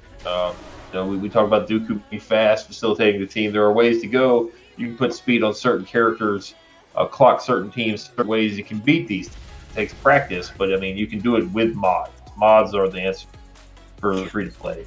True. Even with the fact that they could farm mods and farm mods and farm mods, even the whales. I know whales who have really crappy mods, and they farm all the mods all the time. It's just an RNG factor. People think, might look at my stuff and go, "Oh God, what is wrong with your mods?" It's because I just can't seem to get very good mods. So, but yeah, the free to play really needs to concentrate on what they're going to have exactly for mods to be able to kind of stay with the rest of the players in that sense. Because if you don't have the mods, you better darn well have the skills. There's so many content creators now for this game. We've got the old trustees like we've got Warrior, we've got Ramon, we've got all the original game changers, Arnold, Mist, all these guys, Mobile Gamer. They've been around for ages. Know the game back and forth. We've got lots of new content creators. Darth Microtransaction is the busiest man on YouTube. He's putting out all sorts of content. You got Raid. You got people like Skeletrek will specialize in Raid comp. You've got other channels focused PvP. Just you really free to play. You have to skip metas. You cannot chase every character. Yep. Utilize the resources you have. Utilize YouTube. Utilize Reddit. To some extent, utilize Reddit. Kind of just be able to sift through the nonsense. Use your Discord servers. There's so many helpful Discord servers. Every faction has its own personalized server now. If you really like a faction, utilize your resources before making any sort of decision. Like don't make any impulse decisions as free to play now because they could cripple you. Those poor guys that had the Palpatine get out of jail free card when Revan came out. Let's say you just got Palpatine and he's working great, so you invest in the rest of the team to counter Revan and then they nerf those. So anything you do impulsively, anything that's new. We have a joke on our show. We did a couple say it's called the take backseat of the week. They tell you one thing and then they change it, and it's going to happen. So you can expect new things to change on a whim, good, bad, whatever you think of it. It's been happening, and it's probably going to continue to happen. So just that in mind. Yeah, I think when you're talking about free-to-play versus pay-to-play, there's always going to be this kind of balance between whether the meta's to pay-to-play or free-to-play. And I think right now, your free-to-play method is Jedi Knight Revan. I mean, Jedi Knight Revan is now, and has been, free to... I mean, listen... They're all requiring a nice amount of farming, but the Jedi Knight Revan event has come around at least twice now, right? And it's going to probably come up here, a third time here in the next couple months. I think that, you got to go. You're not going to always jump on like the Darth Revan meta, for example, but a character like Jedi Knight Revan can take rank 1 if you mod your team correctly. And like Maurice was saying earlier, your focus, if you're free to play, has to be on having really good mods, because whatever characters you run, if they're not going to have the most meta abilities in the game because some new team has come out and has kind of taken the meta with their abilities, you better have good mods. You know what I'm saying? Because then whatever team you're going to put out there that maybe, let's say, is yesterday's meta or maybe has a new adjustment, there's always some adjustment you can make that could kind of put you back in the meta with an old team. For example, Traya, when people started to throw in Darkside Bastila with Traya there, to beat Revan teams. That was something that had to be done in order to, because people didn't have Jedi Knight Revan, so they had these Traya teams with Bastila that could take out a Revan team, but they had to have really good mods, especially on Bastila, so you have to kind of look at what you're going to do and make smart decisions.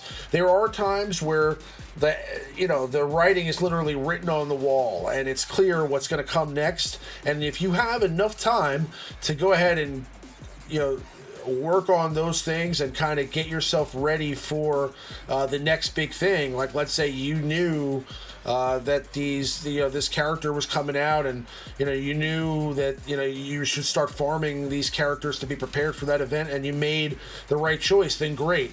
But if you miss it somehow and you realize that logistically, with the fact that you don't spend money on this game, you're not going to be able to catch up enough to get that thing. That doesn't mean you have to shut it off entirely, but just set realistic expectations and make sure that your focus is always on mods, because mods are going to always be king in this game, regardless of who is the meta team. There's always going to be mods that can make another team better. I mean, you can have a Darth Revan team right now in Arena that takes rank 1 every day, but if there's one guy out there that has much better mods than you, he'll find a way to beat you with some other team. Mm-hmm. That's just the way it is. All the time in Grand Arena, I mean, there's been times I've had opponents where, I guess I could say that I underestimated. I look at their mods, look at my mods, I'm like, and I just play some stuff, and next thing I know, they've one-shot my whole board, and the pressure's on me, So, I mean, there's totally ways around it. Just because you don't have a character or, a faction or something, there's ways to beat everything with everything, but you, unfortunately...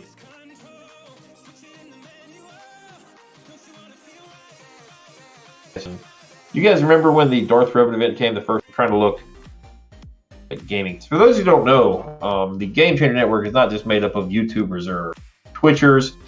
There are podcast people, and then also the developers of this GamingFans.com site are also game changers. So if you guys don't utilize this site, it's a very, very useful site. LJ Cool is a cool guy. He's been on our show a couple times, or they've been on our show once. Very, very, very good site, very thorough. Definitely check out GamingFans.com if you don't do that already. I'm trying to find it. Did you guys know the actual name of the... Oh, here it is. Okay. Yeah, I think the first time it came out, wasn't it? It was like right around Christmassy time.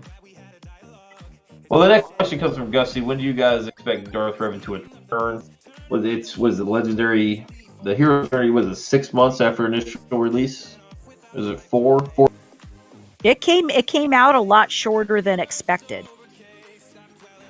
Darth Vader's returned already? Like, see, I can't tell because once you get the character, it doesn't even open. Yeah, I know. I remember that Darth after Revan the hasn't returned yet. Oh, Darth Revan. No, that hasn't returned yet. I was thinking of Jedi Revan. Jedi Revan came back one time a couple months ago. Yeah, it came back faster than we kind of expected it. Sooner than we expected it. It was kind of a surprise, actually. But it definitely gave all those people that didn't have Jedi Revan the ability to go get him, and then they all had him, and it was all Revan. And then they threw Darth Revan at us. And then they threw Darth Revan out like a couple weeks later. So that was interesting. I can't believe they blasted out so much KOTOR content in such a short period of time. I mean, I'm still I'm glad about it. I mean, don't get me wrong. I'm glad that there's a Darth Revan in the game now and a Jedi Revan in the game. Would have been gladder if there was also or from the beginning they just made a light side and dark side Revan and he was both. That's what they should have done. But I understand the reasoning behind making two different characters, but right. But that's nonetheless, I'm definitely glad that they did all the KOTOR. We have the Ebon Hawk now, and we have Malik in the game. So cool. I mean, so cool stuff that I've been hoping for since the game came out.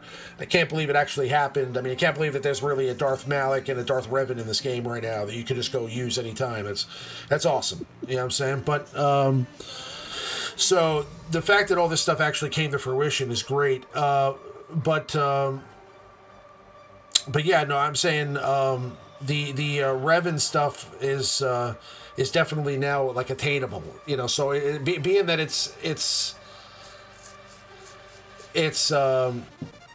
characters that you can farm anywhere, and listen, you still have to focus to get them, but you can get these characters done and get a Jedi Revan and kind of compete with anybody in the arena right now if you have the right mods. Yeah, like I said, I can't remember the actual dates. If you can, I mean, I know you're asking us. We're supposed to know this stuff, but I don't personally know the date of the event. Usually, if you can find the date, just maybe I would estimate 4 to 6 months. So we'll say 5 from then. think it's 6, but I don't want to like say 6 and then it'd be 4. You know, so let's and you not be ready for it. So Yeah, I don't remember the date of that event, but you know, you said my dollar worth. Did you?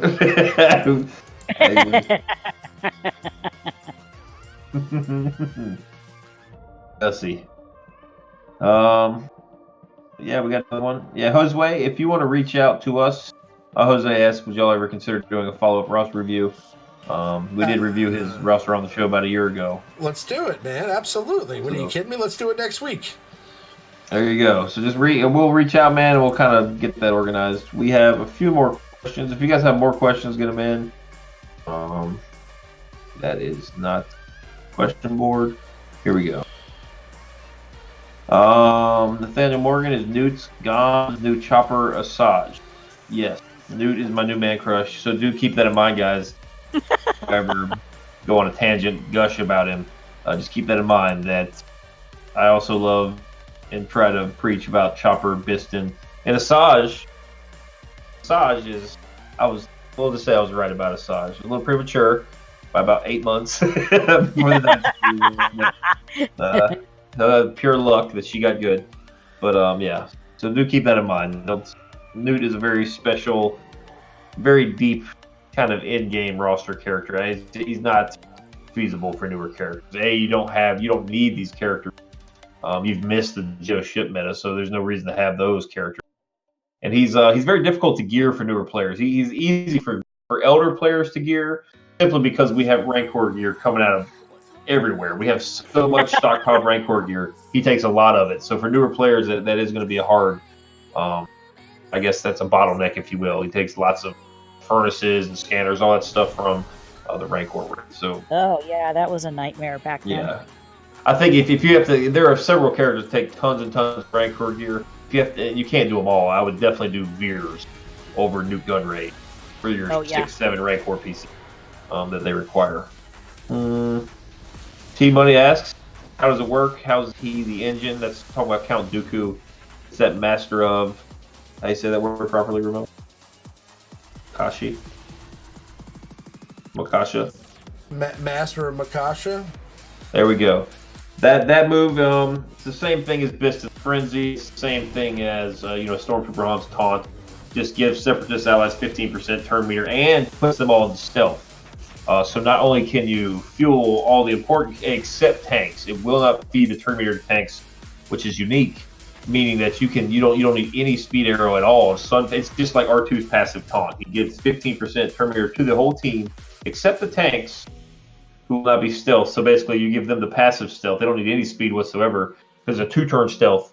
The tanks will taunt, and then when Sunfac or let's say IG-100 finally take their turn, then they can taunt again. So it's very useful in that regard. Just remember that B2 is a tank. While he doesn't taunt, he will not get the stealth, which kind of neutralizes any effect B2 has. So do keep that in mind when you're planning out your team. Yeah, 15% turn meter on the second fastest character in the game. So it's really help you guys. We talked about mods and the free-to-play. He could be an answer to like a free-to-play players. Maybe they're having some issues. They just run out of steam against a Kira team or a First Order team. You don't need that much. You don't need tremendous amounts of speed on Dooku to go first against those teams. And then you can facilitate the turn meter for the whole team. Your whole team gets the first turn. So it's he could be, and he's very easy to gear, Dooku is. So that's something a free-to-play newer player may consider if you don't have the mods to compete in your Grand Arena. He's an option. Let's see what else we got here. Yeah. Here we go. Oh, Drew Dog. This is actually probably a question for you, best suited for you guys. What other Separatist characters would you guys like to see? What other Separatist characters would we like to see in the game? Yes, this is the portion of the show where Ramona caters to the very, very, very Star Wars lore. Yeah, experts. I'm certainly not an expert on that, so I will pass that on to Ramon. Yes. Tell us about characters I've never heard of, Ramona. Yeah, exactly. Okay. Well, you have characters that we already have in the game, of course, but there are quite a few other characters from that era that just, you don't really see. And, for example, you have, like...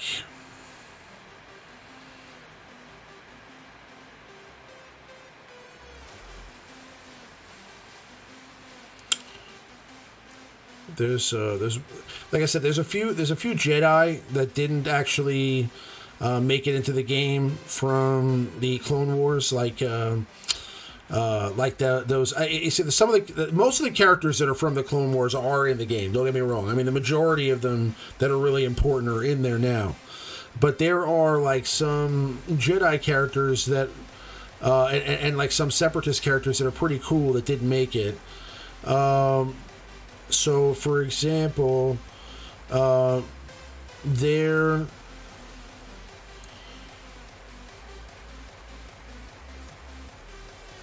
was another Gunray. There was Arudius Gunray. We definitely could also see another Geonosian come into the game for sure. I think it would probably be a generic Geonosian because there's no... Unless they decided to go the route of like Geonosian Queen or something like that, but I don't think so. I think that we would see probably just like a generic, like Geonosian General or Geonosian Assault or something like that. I mean, it would be a Geonosian officer, or but I think we'll see something in that vein. But as far as like main Separatist characters, it'd probably be mainly stuff like a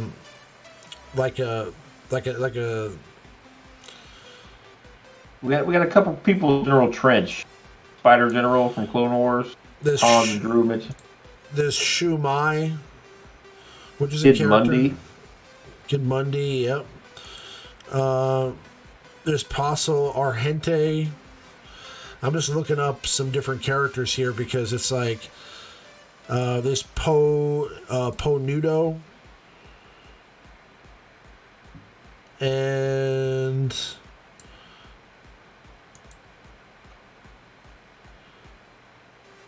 yeah, Abby and I will have a sit down and on Clone Wars Day. Yeah. Yeah.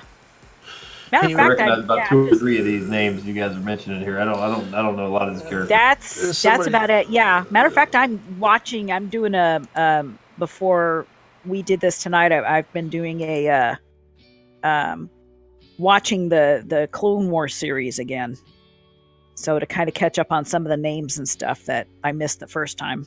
Yeah, I mean, I tell you what, all this KOTOR stuff coming in, I had no idea who Jolie Bendo or Juani. I had no idea who any of these characters were, so I played the game, and I'm glad I did. I mean, that's kind of cool how they're doing this. They're bringing out, different sectors. Yeah, I have not played the games yet. I just haven't had time because this one takes up my life, I swear. Bear in mind that this game came out with a lot of like Clone Wars influence when it first dropped, because that was like the major thing that was out at that time. So you had like, Anakin, Jedi Knight Anakin is the Anakin from the Clone Wars. That's not like Anakin from the movies. That's like Anakin from the Clone Wars. Well, the animations in game are very Clone Wars-y.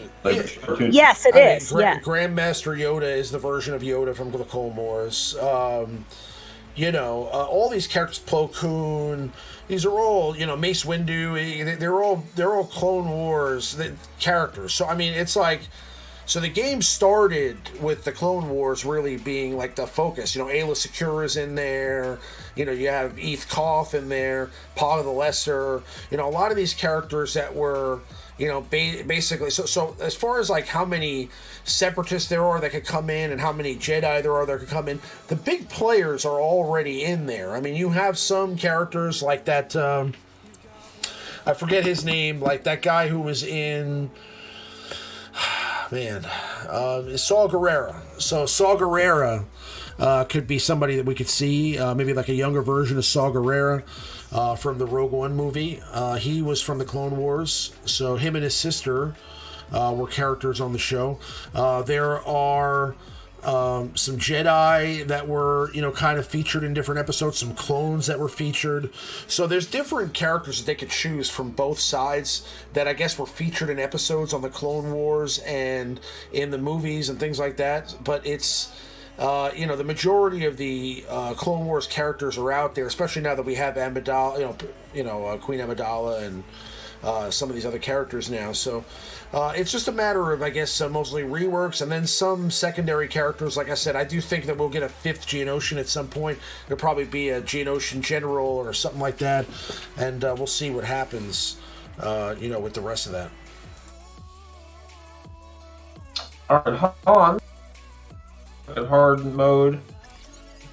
4A ship. So he is stuck on the 4A battle, which is the Gauntlet Star battle. What gear level and ships do we recommend? Or have any of you guys really dabbled in the? It's been a while for me. You guys have any suggestions for PvE ship content? The Gauntlet Star battle. Which one? 4A. Oh, let me look. It looks like Thrawn Biggs and TIE Fighter. And then I think it's either Special Forces or just like another generic TIE ship. I don't know how helpful it is, but I do remember doing these and really struggling with all the battles until I developed the Geonosians bit, and I just kind of burned through it all. Oh yeah, the Geonosians are the ones that really got us through with those when they first came out. Yeah. Yeah, Geonosians with Akbar capital ship is very good for these PvE battles because you generate a lot of protection up throughout the various missions. I think that's actually what I used. I used Akbar with 3 Geonosians and some backups, probably Vader and Biggs. You're talking about this. Yeah, you're talking about this battle here on screen, right? With Thrawn and the Gauntlet Star Fighter mode. Yeah.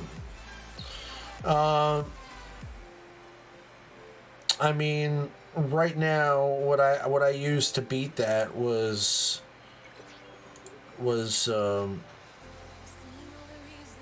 I have no more energy, so I can't show you. That stinks. But let me see. When these tables were released, the meta was, I think that was the Thrawn Biggs TFP. Can't remember, TIE Reaper meta type thing. Right, yeah. That did not do well PvE battles. I don't think I could 3-star unless I was incredibly lucky or had, the Geonosian. I don't know. So this is the team that I used to beat this node, which again is not horrible, but I'm using a 5-star Ebon Hawk, and it's a great ship. I love the Ebon Hawk. But yeah, it's pretty standard. I'm using Thrawn myself with the Houndstooth and Imperial TIE Fighter and the TIE Advanced, and then I'm using Cassian's U-Wing and the Scimitar and Poe Dameron's fighter to kind of use as reinforcements with the Ebon Hawk. So that's pretty much what my thing looks like. I don't know what you're working with, but there's definitely lots of ways you can go to get this done. It gets harder from there. So, but the Thrawn's ship is pretty annoying if you don't have the right pieces. Yeah, Houndstooth is not an option. Fogies that ran through the missions initially. I think that if you got a 4 or 5-star Houndstooth, I can't imagine the AI ships being able to really get through much of that protection up there. So I would definitely use whatever Houndstooth you have. 3-star might be a little squishy. I'm unsure. Again, I'm not too familiar with the battles, but the Houndstooth they only get. It's like a plug and play ship. It's such a good ship. And well, if you're a newer player, I would consider that Hound node priority. That's a very, very good node to hit. It's got stun cuffs in there too. That's a good node. Django's a good character. Houndstooth is still, it is probably the best all-around ship in the game.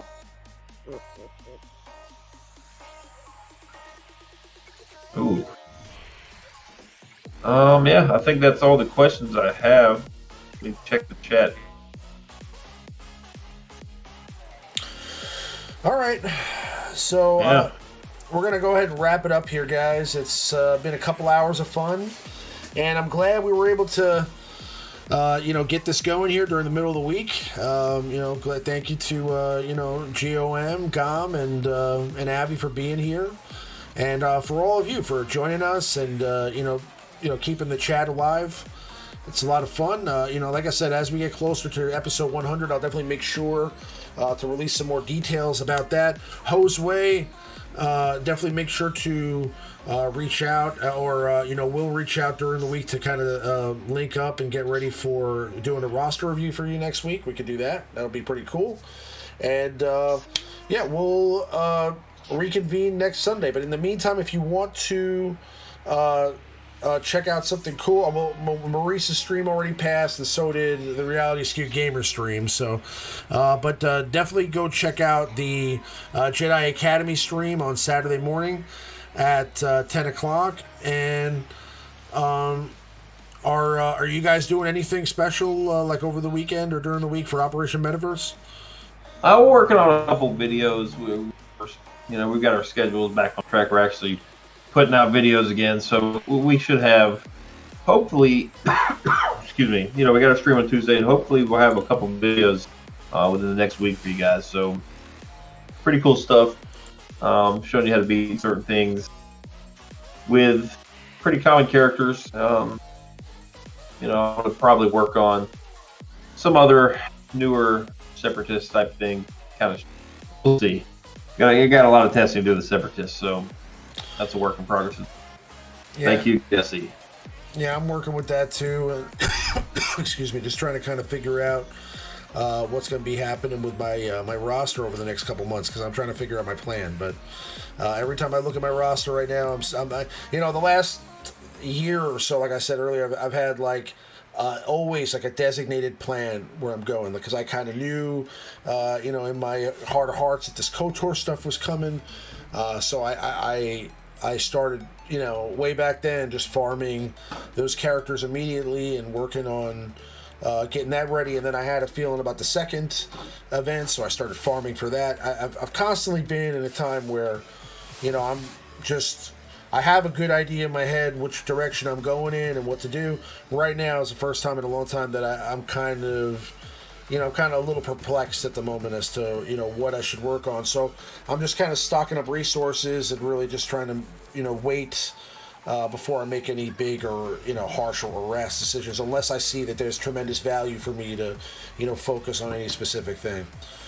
But always, kind of farming and just kind of taking a look at, what I can work on to improve next.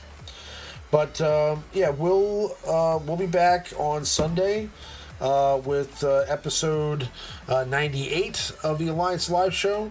Sunday night, it's back in action, so look forward to seeing you guys then. And I appreciate everybody hanging out tonight. It was a great time. We'll be back on Sunday. We look forward to seeing you then. May the Force be with you guys, and we'll see you on the next one. Good night.